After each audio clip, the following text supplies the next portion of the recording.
siswi semester 4 Prodi Pendidikan Biologi kelas A. Di video kali ini saya akan membahas mengenai sistem reproduksi pada manusia.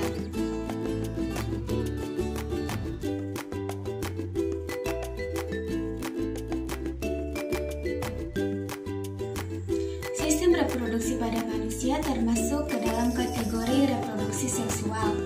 Reproduksi seksual manusia diawali dengan perkawinan atau kopulasi, yaitu pemindahan sperma dari organ reproduksi pria ke dalam organ reproduksi wanita. Nah, sistem reproduksi manusia merupakan sistem organ yang digunakan manusia untuk memproduksi dan melahirkan keturunan.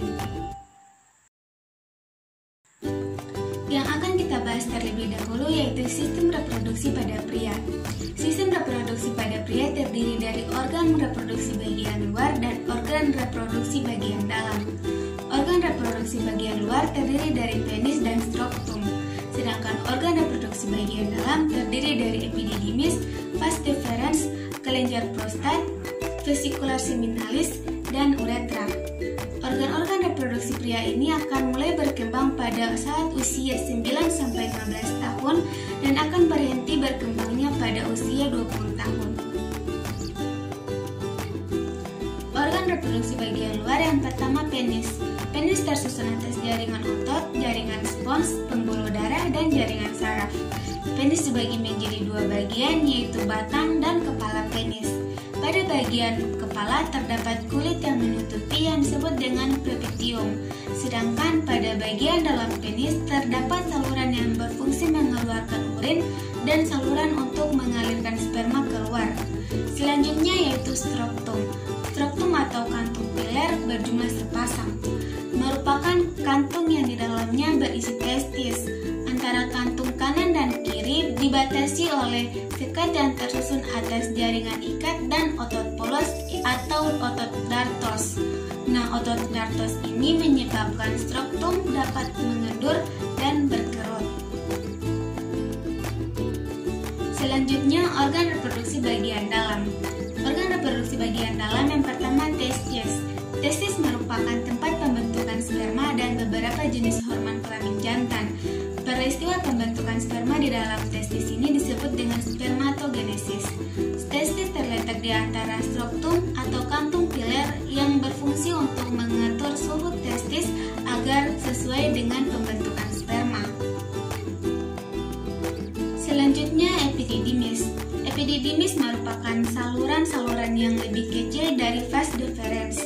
Alat ini mempunyai bentuk berkelok-kelok dan membentuk bangunan seperti topi. Epididymis ini berfungsi sebagai tempat penyimpanan dan pematangan sperma. Selanjutnya ada vas deferens. Vas deferens merupakan sebuah tabung yang dibentuk dari otot. Vas deferens membentang dari epididymis ke uretra. Vas deferens ini berfungsi sebagai tempat penyimpanan sperma sebelum dikeluarkan melalui penis. Nah, saluran ini bermuara dari epididymis. Saluran vas deferens ini menghubungkan testis dan kantong sperma. Kantong sperma ini berfungsi untuk menampung sperma yang dihasilkan oleh testis. Selanjutnya ada kelenjar prostat. Kelenjar prostat sebagai penghasil cairan basah untuk melindungi sperma dari gangguan luar. Dan selanjutnya ada vesicula seminalis. Vesicula seminalis ini berfungsi sebagai penampung spermatozoa dari testis. Dan yang terakhir ada uretra, di mana uretra ini merupakan saluran kantung kemih yang berhubungan dengan vas deferens. Sperma keluar dari penis melalui uretra.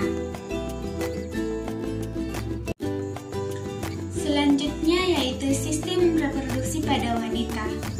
Sistem reproduksi pada wanita juga terdiri dari organ reproduksi bagian dalam dan organ reproduksi bagian luar. Nah, organ reproduksi bagian luar ini terdiri dari lubang vagina, labia majora, labia minora, mons pubis, dan klitoris. Sedangkan alat kelamin pada bagian dalam terdiri dari ovarium, tuba fallopi, dan uterus. Vulva merupakan daerah yang menyelubungi vagina. Vulva terdiri atas mons pubis, labia, klitoris, daerah ujung luar vagina, dan saluran kemih. Monopubis merupakan gundukan jaringan lemak yang terdapat di bagian perut, sedangkan labia adalah lipatan berbentuk seperti bibir yang terletak di dasar monopubis. Labia terdiri dari dua bibir, yaitu bibir luar dan bibir dalam. Pada bagian bibir luar ini disebut dengan labium majora, yang merupakan bibir yang tebal dan besar, sedangkan bibir bagian dalam disebut dengan labium minora, yang merupakan bibir tipis yang menjaga jalan masuk ke vagina.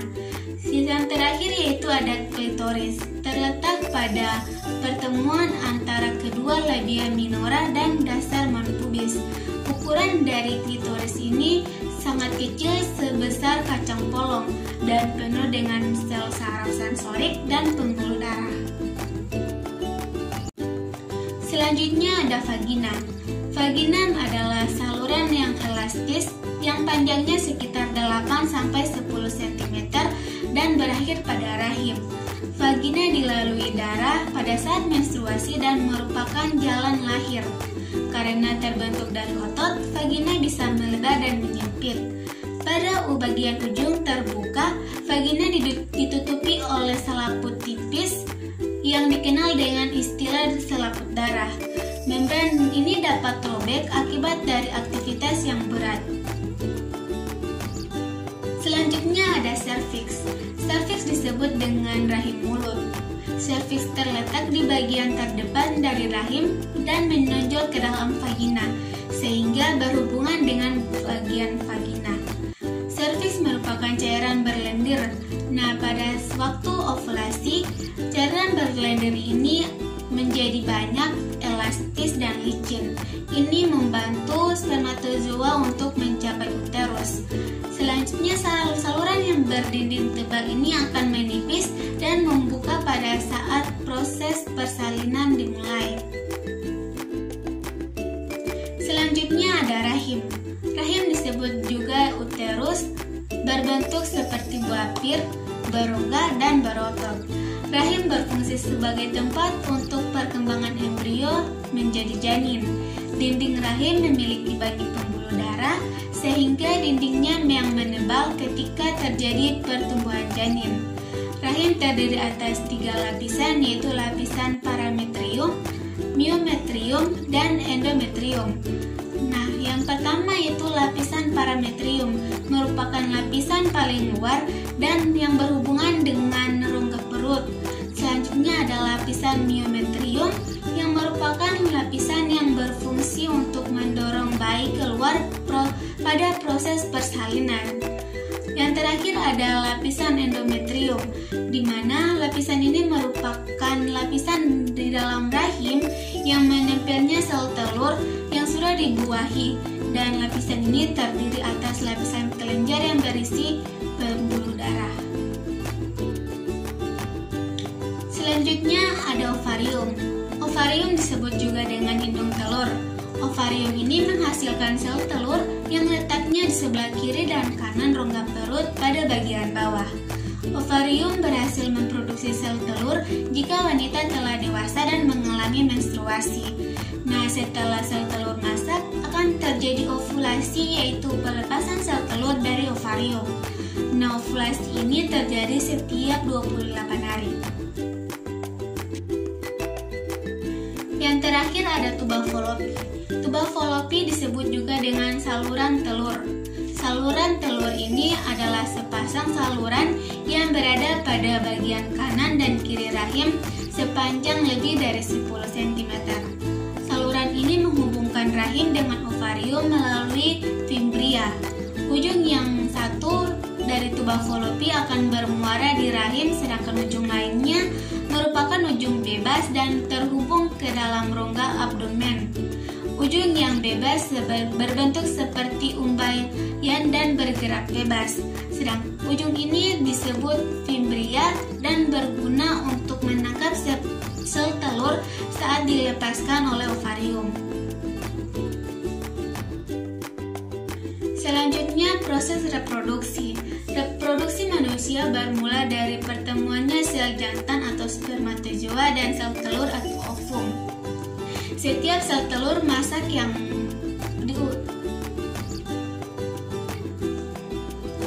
Selanjutnya, proses reproduksi.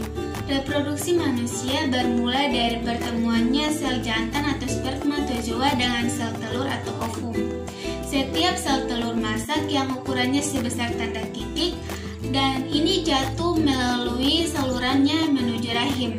Dalam perjalanannya itu, ada kemungkinan ovum bertemu dengan spermatozoa. Karakter dari spermatozoa adalah berlomba untuk dapat masuk ke dalam sel telur dengan cara menembus pelindung sel benih wanita yang disebut dengan corona radiata. Perjuangan berikutnya yaitu menembus pelindung kedua yang disebut dengan zona pellucida. Jika berhasil, ia akan menempel kuat dan menembusnya dengan cepat masuk ke dalam sel telur untuk mencapai intinya. Nah, setelah itu terjadilah proses pembuahan. Terima kasih, itulah hasil presentasi dari saya. Wassalamualaikum warahmatullahi wabarakatuh.